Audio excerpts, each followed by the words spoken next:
도시에서는 보기 힘든 풍경이 시골의 마을버스 풍경입니다.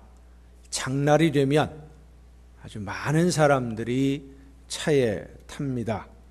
비좁은 버스에 사람이 많이 타서 콩나물시루처럼 되었는데 운전기사가 차를 운전하고 가다가 보니까 저기서 어떤 할머니가 또 손을 든단 말입니다. 길 옆에서. 시골의 마을버스는 정류장이 물론 있습니다마는 그냥 아무데나 사람이 손들면 아무데나 세워주는 게 특징입니다. 차를 턱 세우니까 앞쪽에 있던 한 사람이 말합니다. 이제 좀 그만 태우고 그냥 갑시다. 사람 죽겠습니다. 그러자 다른 사람이 하는 말이 그 안에 있는 분들이 조금만 좀 들어가 주세요. 불편해도 같이 가야지요. 여러분은 어느 편에 속하는 것 같습니까? 불편하니까 그만 태우고 그냥 갑시다 하는 쪽입니까? 불편해도 같이 갑시다 하는 쪽이십니까? 오늘 우리 사회는 개인주의가 만연한 사회라고 할 수 있습니다. 다른 사람이야 어찌 되든 나만 편하고 나만 잘 되면 그만이다 라는 생각을 이기주의라고 하고, 국가나 사회보다 개인의 존재가 더 중요하다고 생각해서 개인의 권리, 자유를 존중하는 정치 철학을 개인주의라고 합니다. 요즘처럼 경제적으로 어려운 시기가 되면 개인주의 혹은 이 이기주의가 당연한 것처럼 받아들여지게 됩니다. 문을 연 지 한 20여 년쯤 되는 찜질방에서 싸움이 일어났습니다. 20년 정도 되다 보니까 시설이 좀 낙후되고 옆에 새로운 시설, 멋있게 갖추어진 새로운 찜질방들이 문을 열어서 손님들이 많이 없어요. 그 찜질방에서 영업을 하고 있던 매점 주인하고 식당 주인이 싸움이 일어났어요. 찜질방에 손님이 적어지다 보니까 식당 영업이 잘 안 되고, 그래서 한 1년여 동안 식당이 영업을 쉬게 되었습니다. 쉬는 동안에 매점에서 식당 메뉴의 단골이라고 할 수 있는 찜질방 제일 중요한 메뉴가 뭘까요? 식당에서 미역국, 라면, 김밥 이런 것들을 매점에서 팔기 시작을 한 거예요. 1년쯤 지나서 식당이 다시 문을 열었는데, 식당이 문을 열고 나서도 여전히 매점에서는 김밥과 라면을 팔고 있었어요. 문제는 식당에서는 라면이 3,500원인데 매점에서는 3,000원입니다. 3,000원씩 받았었으니까 계속 3,000원인 거예요. 여러분이라면 똑같은 라면인데 매점에서는 3,000원, 식당에서는 3,500원. 어디 가서 먹겠습니까? 장사가 잘 안 되는 식당 주인이 참다 못해서 매점 주인에게 항의를 하다가 싸움이 벌어진 겁니다. 라면은 식당 메뉴인데 왜 매점에서 파느냐? 식당이 없을 때는 몰라도 이제는 식당으로 메뉴를 넘겨줘야 되는 거 아니냐? 일방적으로 비난을 듣던 매점 주인이 듣다 못했는지 한마디 던진 것이 싸움의 원인이 되었습니다. 라면이 맛이 있으면 거기서 사 먹지 왜 여기서 사 먹어? 자기 음식 맛없는 거는 생각 못하고 왜 난리를 치고 있어? 거기 건 맛없다고 나보고 와서 끓여달라는데 그럼 어떡하란 말이야? 이 말을 들은 식당 주인이 화가 뻗쳐올랐습니다. 어떤 놈이 그래? 맛없다고. 사람이 말이야 장사하기 전에 인간이 되어야지 말이야. 500원 가지고 인간성, 품성 나오니까 이제 열이 받아가지고 그래 너 죽고나 살자 하고 싸움이 붙은 거예요.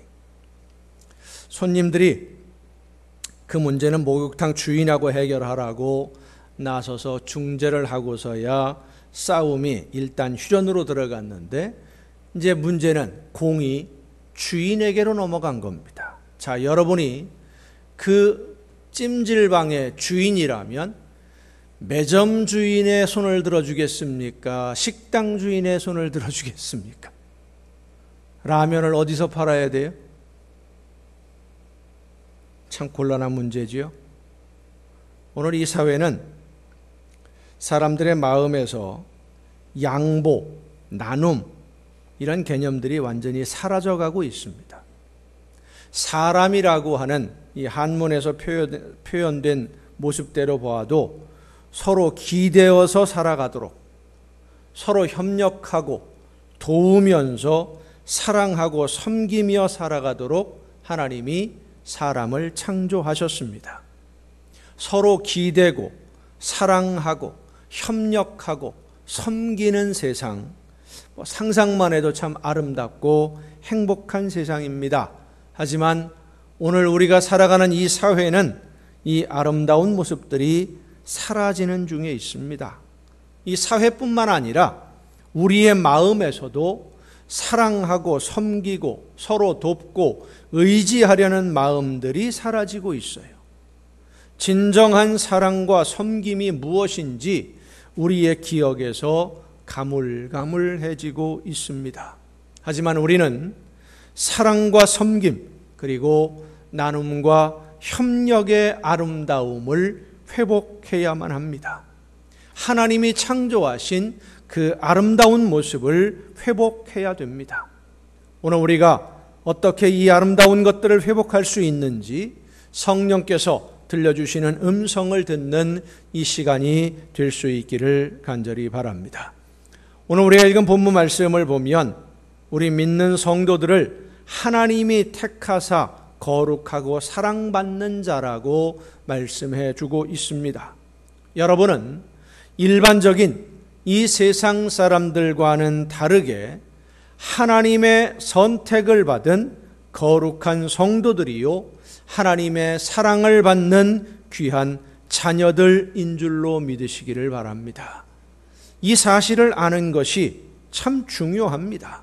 내가 어떤 사람이냐, 내가 누구인지를 알아야 돼요. 우리는 하나님께 선택받은 하나님의 사랑받는 귀중한 자녀들입니다. 이사야 43장 1절에서 하나님은 말씀하십니다. 야곱아, 너를 창조하신 여호와께서 지금 말씀하시느니라. 이스라엘아, 너를 지으신 이가 말씀하시느니라. 너는 두려워하지 말라. 내가 너를 구속하였고 내가 너를 지명하여 불렀나니 너는 내 것이라. 내가 너를 지명하여 불렀나니 너는 내 것이라. 우리를 지으시고 창조하신 하나님이 그냥 목소리 듣는 사람 아무나 와라 라고 하는 것이 아니라 한 사람 한 사람을 지명해서 아무개야 이리 오너라 라고 지명해서 부르셨다라는 말씀. 왜 부르셨을까? 회복해야 하기 때문입니다.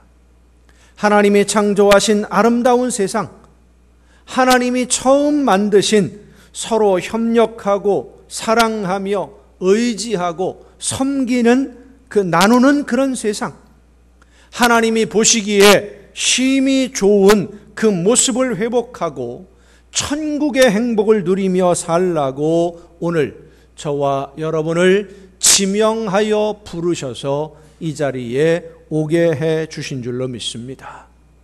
욕심과 죄악으로 망가진 이 세상을 하나님이 보시기에 기뻐하셨던 그 아름다운 세상으로 어떻게 회복할 수가 있겠는가? 오늘 본문 말씀에 그 답이 있습니다.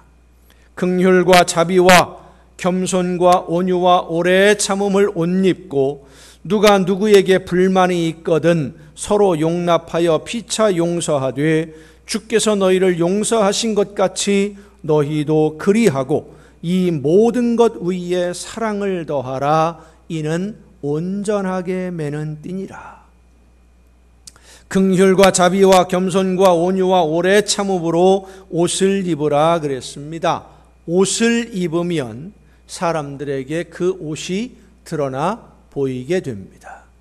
여러분 주일날 오셔서 예배 참석하실 때에 제가 이 가운을 입고 탁 앞에 서면 오늘은 뭐 하는 날? 성찬식이 있는 날이로구나. 금방 알잖아요.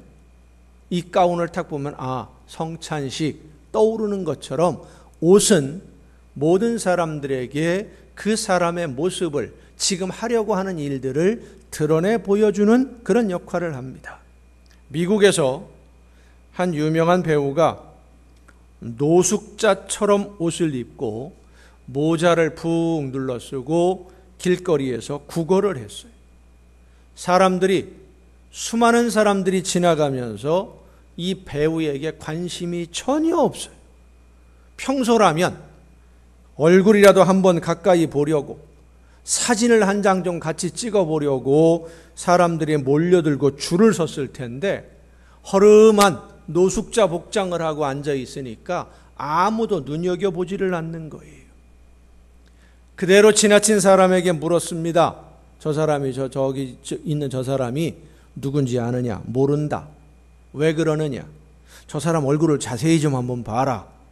가만히 보니까 유명한 사람이거든요. 그제서야 알아봅니다. 왜 못 알아봤느냐? 왜 그냥 지나갔느냐 하니까 대부분 하는 말들이 그 사람의 옷을 보니까 뭐 하는 사람인지 미리 짐작이 되어서 얼굴은 볼 필요도 없었다라는 거예요. 우리도 그렇습니다. 옷을 먼저 봅니다. 이 강단 공사를 하고 있을 때 작업복을 입고 땀을 흘리면서 열심히 일을 하고 있는데 택배로 주문한 물건이 왔어요. 공사하는데 필요한 자재가 필요해서 중간에 주문을 했는데 그게 온 거예요.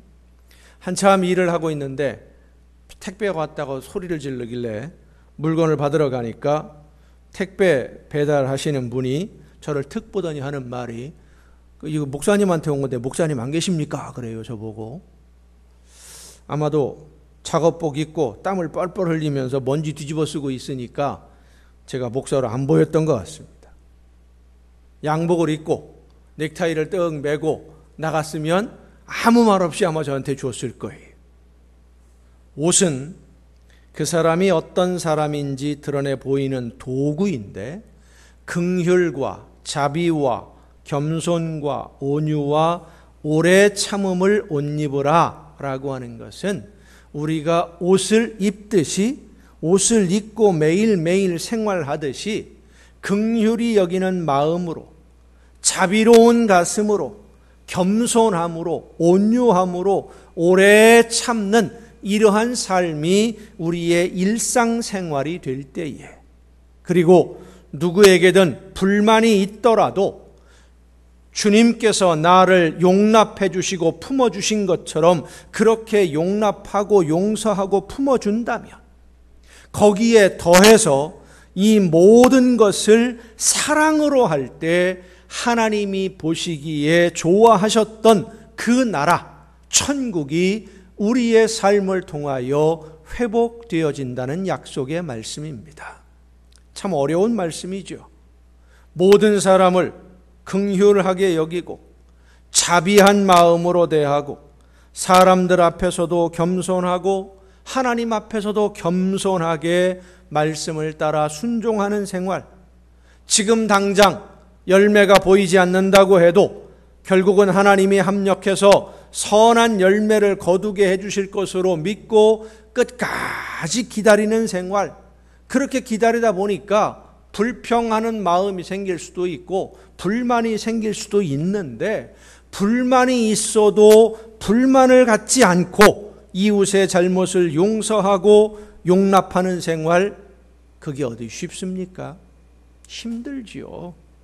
한두 번이야 기다려줄 수도 있고 봐줄 수도 있습니다마는 끝까지 기다린다는 것은 쉽지 않습니다. 그런데 여러분 잘 생각해 보세요. 내 사랑하는 자녀가 그렇게 내 마음을 아프게 하면 언제까지 참고 기다려줄 수 있을 것 같습니까? 언제까지? 한 10년쯤 참으면 많이 참아주는 겁니까? 10년 지나면 이제 에이 더 이상 너는 내 자식 아니다 하고 포기하고 버릴 거예요? 자녀를 사랑하는 부모님은 내 자녀가 아무리 잘못을 해도 끝까지 보듬고 끝까지 기다립니다. 언젠가는 애타는 부모의 마음을 알아줄 날이 올 거다 하는 막연한 마음으로 하나님 앞에 기도하면서 하나님이 저 마음을 좀 책임져 주시고 움직여 주시고 돌려주옵소서 기다립니다. 포기할 수 없기 때문에. 물론 기다리다가 중간에 포기하는 사람들도 있기는 있습니다. 그런데 여러분, 이걸 한번 생각해 보십시다. 아내나 남편이 잘못한 것 참고 기다리는 거하고 자녀들을 기다리는 거하고 어떤 게 더 힘들겠습니까? 어떤 게 더 힘드냐라고 물어보면 좀 대답하기 어려울 텐데 어느 쪽이 포기하기가 쉽겠습니까? 아내나 남편이 잘못할 때에 포기하는 게 쉽겠습니까? 자녀들을 포기하는 게 쉽겠습니까? 대체적으로 보면은요, 아들이나 딸보다 며느리나 사위가 잘못하는 것이 눈에 더 많이 뜨인다고 합니다. 거의 대부분이.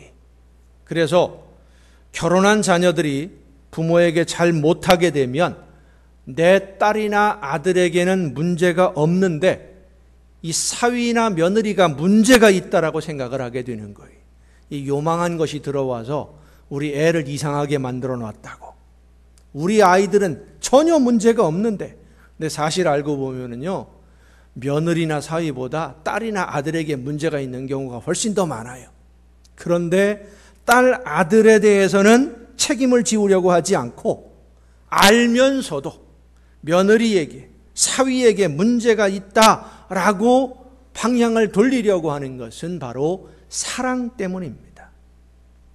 자녀들이 사고를 치고 문제를 일으켰을 때에 대부분의 부모님들이 이렇게 말을 합니다.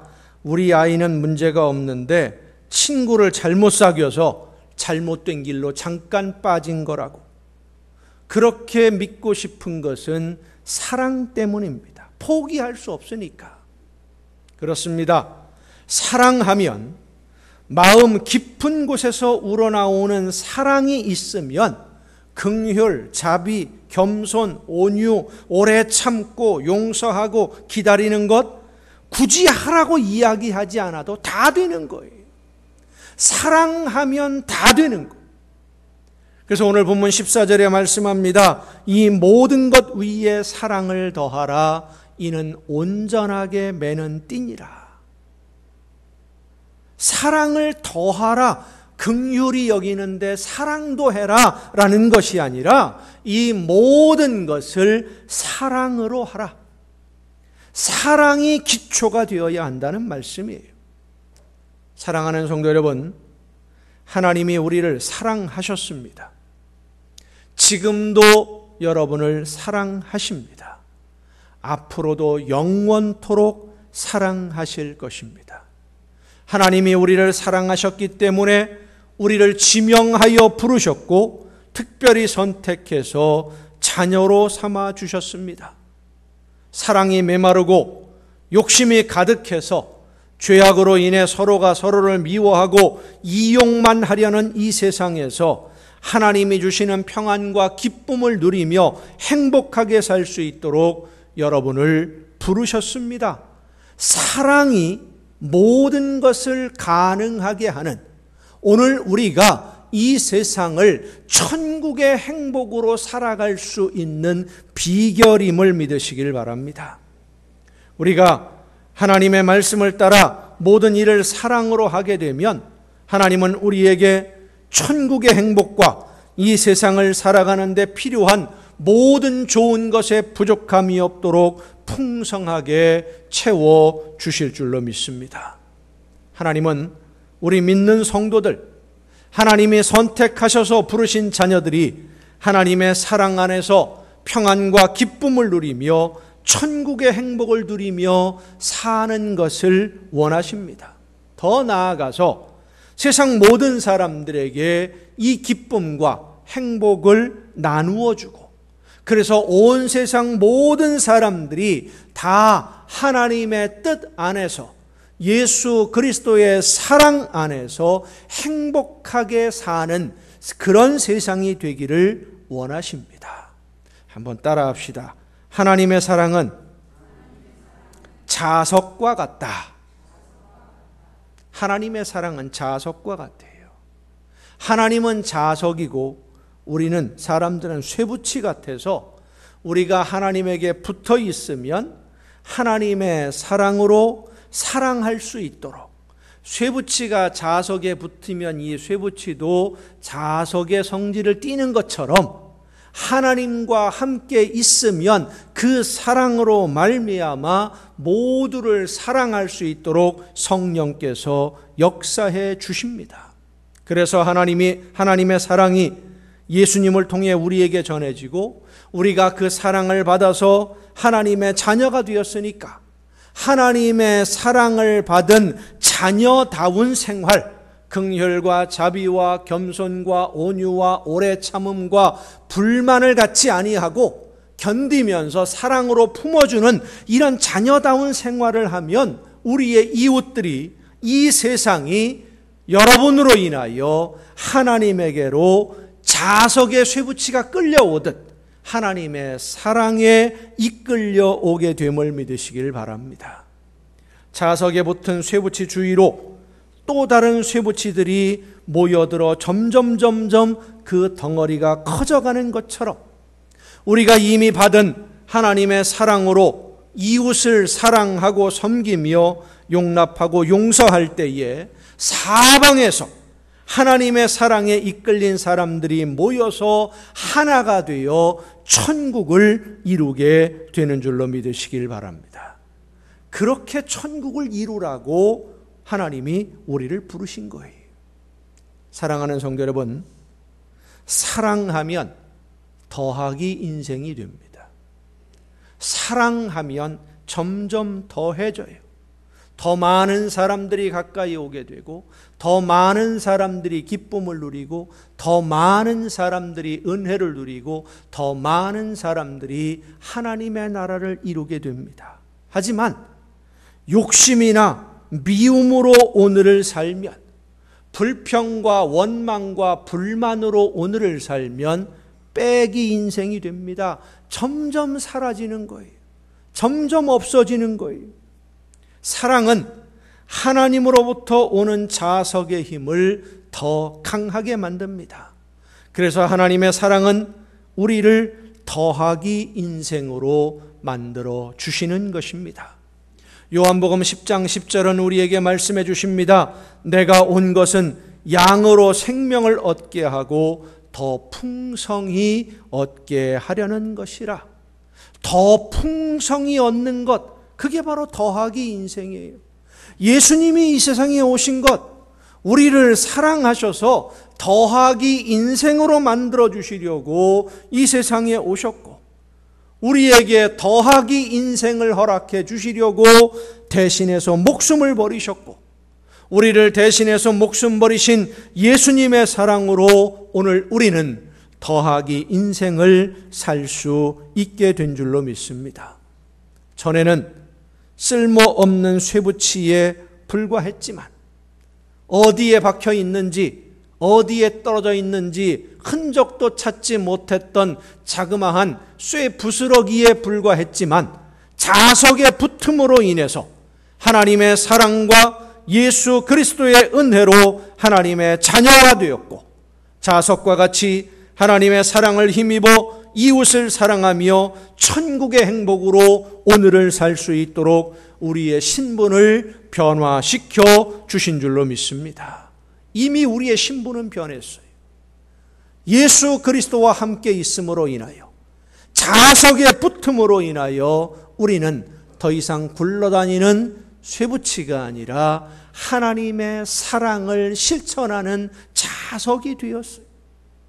이제 하나님의 사랑으로 이웃을 사랑할 때 긍휼함과 자비와 겸손으로, 온유함과 오래 참음으로 이웃의 실수와 잘못을 용납하고 사랑으로 용서하며 품에 안고 끝까지 사랑할 때 우리의 삶은 날마다 더 아름다워지고 풍성해지는 더하기 인생이 될 줄로 믿습니다. 예수님이 더하기 인생으로 만들어주신 여러분, 하나님의 특별하신 선택으로 부름받아서 하나님의 나라를 회복하는 사명으로 부름받은 여러분, 하나님의 사랑을 받아 자녀된 성도답게 사랑으로 더하기 인생을 살면서 하나님이 우리에게 주시는 축복과 은혜를 세상 모든 사람들에게 자랑하며 더 많이 섬기며 더 많이 나누고 더 많이 사랑함으로 날마다 더하기 인생이 되는 여러분 모두가 될 수 있기를 예수님의 이름으로 축원합니다.